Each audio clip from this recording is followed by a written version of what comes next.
back to our channel.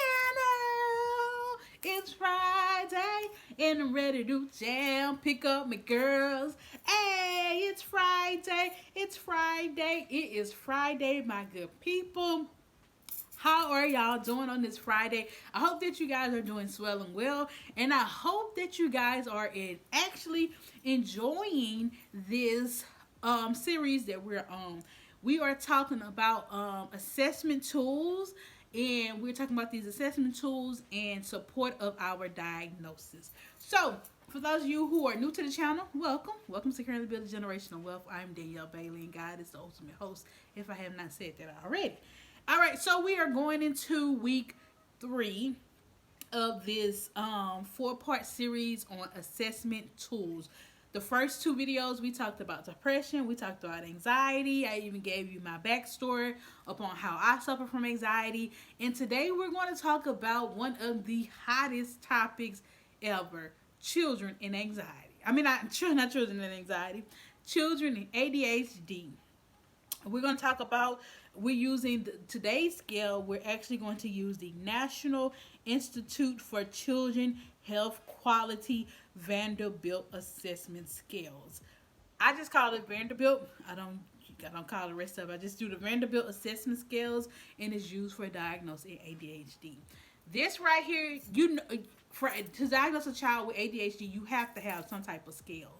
And please do remember, when diagnosing children in ADHD, they have to have symptom in 2 out of the 3 places that they currently go: school, community, and home. So they have to have these symptoms in school, community, or home. Okay, so when you're doing your assessments, please remember that. And also, I will be remiss not to bring this up. Remember, when you're diagnosing a child now, that we are living through a pandemic and a lot of the racial tensions as well too. It's so important that we remember a child's environment, their home environment. The reason why I have a problem with ADHD, point blank period. I feel like it's overly used. I'm just gonna give you my little rant, my little spiel. I feel like ADHD is overly used, especially on African American children. When I first started off in, where was it? When I first started off in child protection, at the time when the child was to go into Brentwood, they will automatically give. Brentwood is a psychiatric hospital. They will automatically give them ADHD diagnosis, right? So because ADHD, they will pay for it, right? So the insurance companies pay for it. So every child, whether or not they had ADHD, they got it. So I don't believe it. So for me, it's so overly used, and it's not properly used in the right context too. So ADHD is not something that some children have. I feel like maybe 1% of children really have real life diagnosis of ADHD. Other percent, I think, is poor parenting. I think that it's the environment, is the child's learning skills or teacher's ability to keep the child. I can't tell you how many children that I know that were bored in class, because I had one kid that came to me, and he was so bored in class. He would start talking, he was acting up, and the teacher, she was like, "Oh, he got ADHD," and that's the first thing that I say. He got ADHD.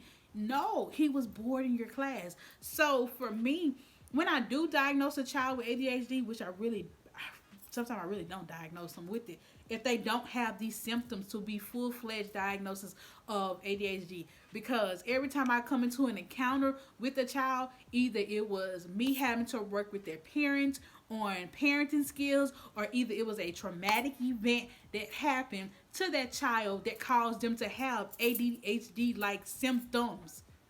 So it wasn't ADHD. That's why I say I feel like it's only a 1%, and we are so quick to give it to our African American children, especially our African American boys.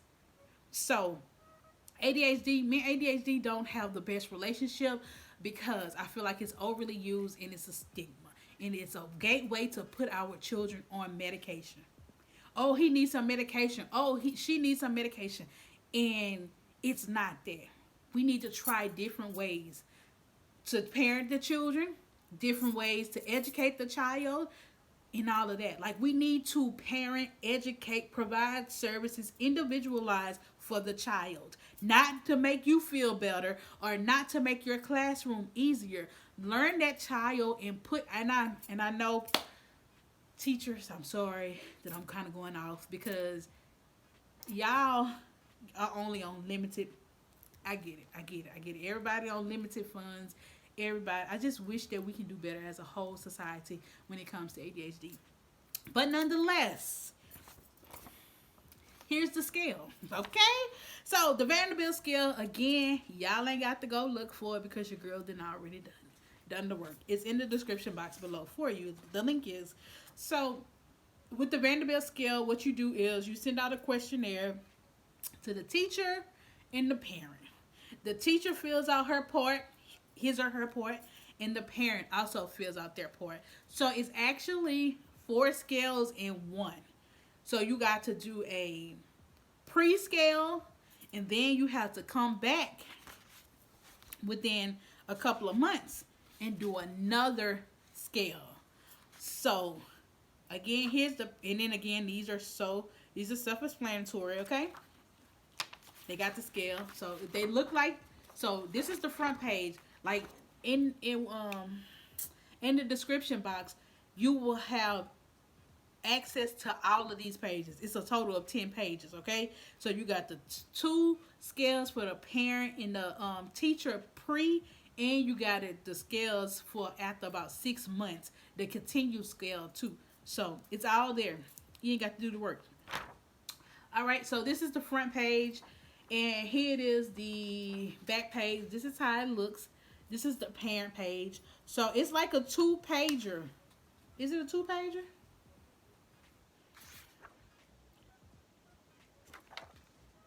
Yeah, it's a 2-pager, okay? So it goes like this. It's 2 pages. So this right here is the parent scale right there. And you got all of that. And then again, you got the teacher. They look just alike. You have to be careful when you're looking at this. Please look up here. Okay? Can y'all see that? So where it says parent right there, because they look alike. And you see parent, it also has the follow-up. Okay? So this is the follow-up scale. Follow-up scale for the parent. Please, I usually highlight these because I could give out the wrong one to the wrong person. So I can like, here, take this to the teacher, and it can actually be the parent scale. So you got follow-up, parent. This right here, this is the parent right here. So this is the first one that you send out to the parent. Okay. Here's the first one that you send out to the teacher. See, it got teacher right there. Where's the teacher follow-up on there? Okay. Here you go. Teacher. Teacher. They're going to follow up teachers. Okay?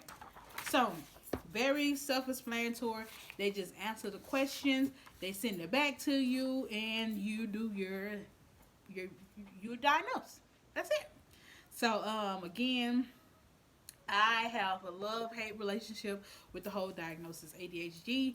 I rarely give it out unless at the first session, at the first 2 sessions, I rarely give it out. Like, I have to be with your child for a while before I give them the ADHD diagnosis, because again, I need to see. And the parent just can't come tell me, oh, I need you to diagnose my child ADHD so they can get on medication. No, ma'am. We try therapy first. For me, with everybody, not just kids, we try therapy first. And then if therapy is taking longer, we try medication last. That's whether you have anxiety or whether you have depression, you know. So we'll try therapy first, unless, excuse me, y'all, unless your anxiety or your depression is so severe to where, you know, again, my scale will tell me if you have severely, depression or anxiety. And then if you have that severely, then we need to, think about medication, especially if that's something that you want. but that's for depression and anxiety. ADHD, we gotta try some stuff first. We do. We got to try parenting, and I know a lot. And I want to say this: if a parent come into your office and she or he says the school says my child need to be put on medication in order for them to come back, that is a lie. I've gotten that a lot. The school cannot dictate to a parent and tell a parent to put their child on medication in order for them to come back to school. That is a lie. You call up, if they do that, because I had to call a lot of schools out on that. They'll be like, Miss Danielle, they'll be like, oh, the teacher said he can't come back to school unless he's on some type of medication. No, who said that? Like in my Portia voice, who said that? Who said that? Let me know who said that. And I'm going to call and I'm going to talk to them. Like, you can't threaten a parent to put their child on medication, just because they're not sitting still in your class. Now, can you work with the child, work with the parent, and all this other kind of stuff. And so I've had to call some schools out on it. They called up there, talk to the teacher, talk to the principal too. And if I don't get no act right with y'all, I'm going to call the school board. And I'm telling you, I'm educating you why it's not correct and it's against the law for you to tell the parent that child cannot return back to school unless they're on medication. You are violating them people's rights. Man, I done read folks from left to right. And then I had to come up there. I had to come up to the school too on some of them kids or whatever. Like when I was really seeing kids or whatever. The reason why I don't like to see children anymore, because especially younger kids, because there's so many people involved that you got to work with. You got to work with the parent to make sure that they, and I tell parents this all the time, one reason why I don't accept kids into my practice is, not necessarily accept them, because I do have some children. If the parent is not willing to be in therapy with the child, I won't see them, period. Because I cannot parent your child. And I know y'all get this, y'all just listening to my rant right now. You have to be in therapy with your child. So your child can't come to me learning new skills and go back to the same environment and think that we're going to have change. His behaviors ain't changed. You ain't changed. So a parent has to come to therapy with their child. And so, because they have to learn new parenting style, new parenting techniques, improve on what they are already. I'm not saying that they're a bad parent, but you need to know how to parent this child individually. And I tell parents all the time, you can't parent 3 kids the same way because they're all 3 different people. So, yeah, maybe you got to spend a little extra time with little Joey, because little Joey is out there, he need that attention, and he's attention seeking. A lot of kids that have the ADHD is attention seeking behavior. Y'all know that? So let's figure out how to channel that into something different. Let's figure out how to give him that attention that he needs. That little attention that they need, that little extra, loving and caring. Like, especially with the teachers at school. Now we're going into interventions. Like, little Johnny need a little bit more attention. Make him the chalkboard eraser. Make him the person that go to the office and come back. Get him up. Get him down. Like, these are the interventions that we might need to do a whole video on interventions, okay? Or you know what? Better yet, that'll be something that we discuss in our membership. Come on, Jesus. But that'll be something that we would talk about in our membership as well. Like different interventions that we can use with our kids. Oh my God, that is such a great idea, Jesus. Thank you, Jesus. Like, we can share interventions, like, to make you, I know that sometimes you as a therapist, like, sometimes we feel like, are we doing stuff right? Are we, like, competent enough?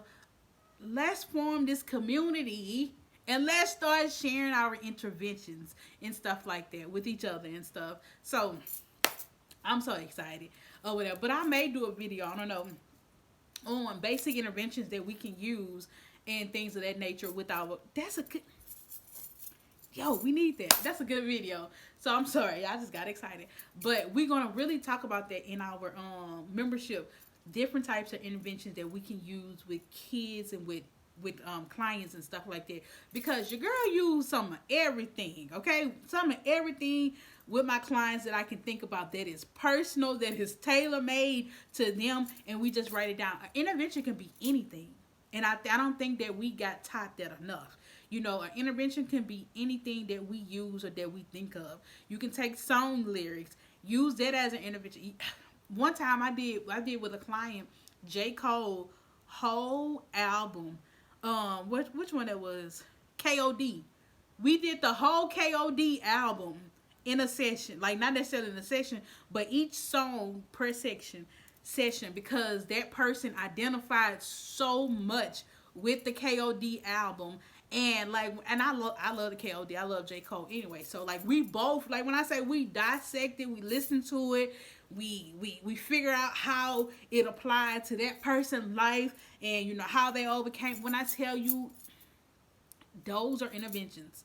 And I would label the therapy session of the day. I'd be like, KOD song number blah blah blah blah, whatever it is. And this is what the client interpreted. This is how the client interpreted. And some of these songs and their lyrics are so descriptive, like they give words and meaning to what the client cannot express. So I done had clients where they'd be like, I'd be like, go find a song that describes how you feel, because they couldn't tell me verbally. So we'll come back, we'll listen to the song, and I'll listen to the song, or either they'll text me the song or whatever beforehand, before the session. If I have time, I'll listen to it, or if I already know it, you know, I'll listen to it. But it had this one country song, and I cannot remember the name of that song for the life of me. And it was one of my African American clients, like one of my hip hop African American clients, that just such a Kendrick Lamar, such J. Cole, Jay-Z. Like I totally did not see this song coming. It was so out of left field. And so like they end up sending me the YouTube video, and I was like, where did this song come from? And so, you know, like, we talked about it. Like, I talked about how I was just like, I would never expect you to listen to this. And it was a soft, sweet song. It was about a father and their daughter.